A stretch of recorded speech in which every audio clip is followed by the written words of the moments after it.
Alrighty, Nobsy64 here. How are yous? Just another day. Just gonna change spark plugs. So yeah, I've just got a bit of misfiring and popping going on. I've been told to run BKR7Es instead of the 6s, so a bit of a colder plug since there is some modifications done. Just gonna try and see if it changes anything. I've bought them already. Yeah.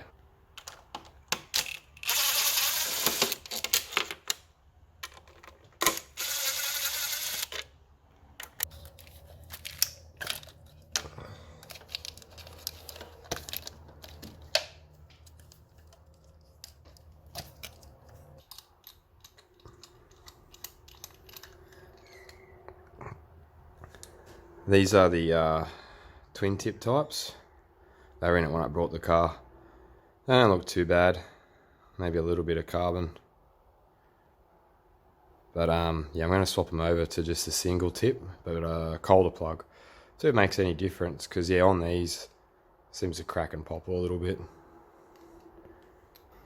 Here are the new ones for anyone who's interested.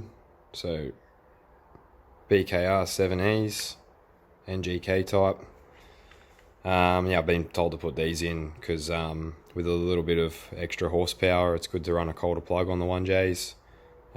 Stock, you run a 6. So I think I've got the packet here. No, that's definitely not them. I don't know where that's come from. But yeah, they run like a BKR 6E. So yeah, I'm going to see what this does. This is the first coil pack I've pulled out. I've pulled the rubber out of the end, or off the end. This is the coil pack out of number 1 spot, or the first coil pack. It's a factory Toyota one I got from a mate, because the old Chinese ones I had in were terrible. So yeah, I'm just checking for cracks around the bottom. It's just mainly oil residue that I can see, because apparently it's a very common problem for coil packs to break down and crack and cause you misfires and all sorts of power issues, but I can't see any on this one, so I'll check the others and hopefully they're all good. Upon putting the leads back on, I snapped the locking cover, so that's not good. I might have to like cable tie it back on for now, and looks like these plugs are pretty old, so, well, these leads are pretty old, so I'm gonna have to order some new ones. Didn't expect that I'd have to be doing that this week. Alright, doing up the last spark plug. Number 6. So yeah, it's kind of gets to the bottom and you got like a crush washer. Just do it up sort of semi-firm. I keep my hand pretty forward on the ratchet rather than using all the leverage and over tightening it. And then you'll feel it sort of seat and get a bit tighter.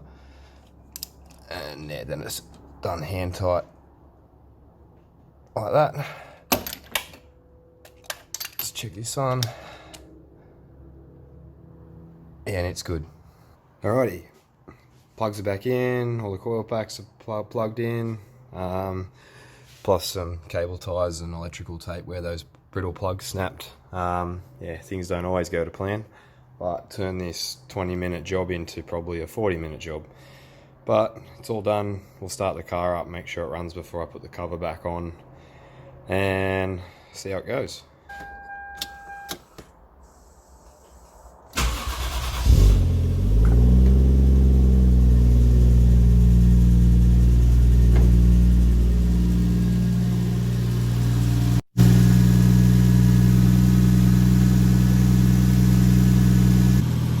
It's actually idling very nicely.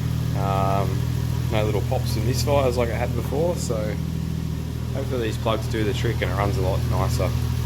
Take it for a drive soon. Yeah, it feels good. I can feel like a bit more low-end torque with these plugs. Like it just feels more responsive and not so doughy. So it's a good sign. Goes well. Definitely gonna leave these plugs in for a while and see what they do. It's highly recommended by JZX Mechanical Australia, so it's on their site.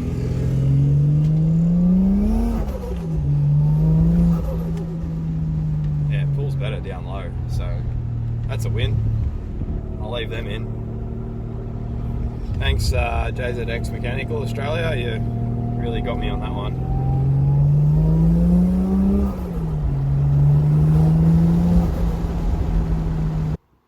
So, in the end, I just remembered that I had these in the boot of my car.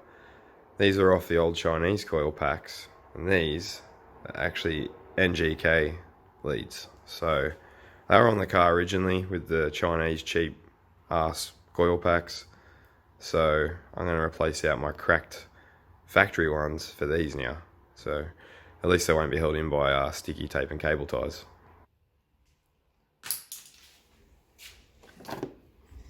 Time for these to go on.